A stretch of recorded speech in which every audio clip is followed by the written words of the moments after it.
El gato Tragón y la gatita amable. Había una vez, en un pueblo lleno de casitas coloridas y jardines florecidos, un gato llamado Bigotes. Bigotes era un gato muy glotón.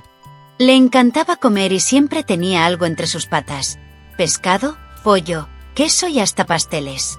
Pero había un problema: Bigotes nunca compartía su comida. Al lado de la casa de Bigotes vivía una gatita llamada Ágata. Ágata era muy delgada y siempre tenía hambre. A menudo veía a Bigotes comiendo cosas deliciosas desde su ventana, pero él nunca le ofrecía nada. ¡Qué rico debe saber eso!, pensaba Ágata, mientras miraba con tristeza. Un día, Bigotes encontró un enorme queso en el mercado. Era tan grande que no podía cargarlo solo. Este queso es mío. No pienso compartirlo con nadie, dijo Bigotes, frotándose las patas. Ágata, que pasaba por allí, lo vio luchando con el queso. ¿Necesitas ayuda, Bigotes?, preguntó amablemente. No. Este queso es solo para mí, respondió Bigotes, gruñendo. Ágata se alejó, sintiéndose triste. Mientras tanto, Bigotes logró llevar el queso a su casa. Lo guardó en su despensa y comenzó a comerlo poco a poco.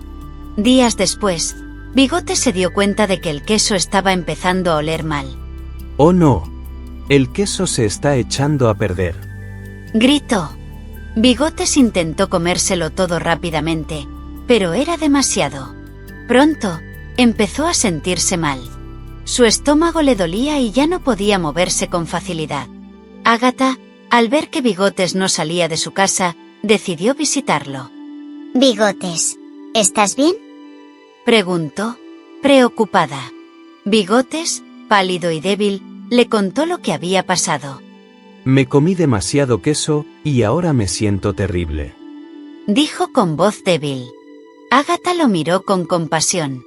Tal vez, si hubieras compartido el queso, esto no habría pasado, dijo suavemente. Bigotes bajó la cabeza, avergonzado. Tienes razón, Ágata. He sido muy egoísta. Ágata lo ayudó a limpiar su casa y a deshacerse del queso podrido. Luego, le preparó una sopa ligera para que se sintiera mejor. Gracias, Ágata. No sé qué habría hecho sin ti, dijo Bigotes, sintiéndose más aliviado. Desde ese día, Bigotes cambió. Aprendió que compartir no solo es amable, sino que también evita problemas. Comenzó a invitar a Ágata y a otros animales del pueblo a comer con él.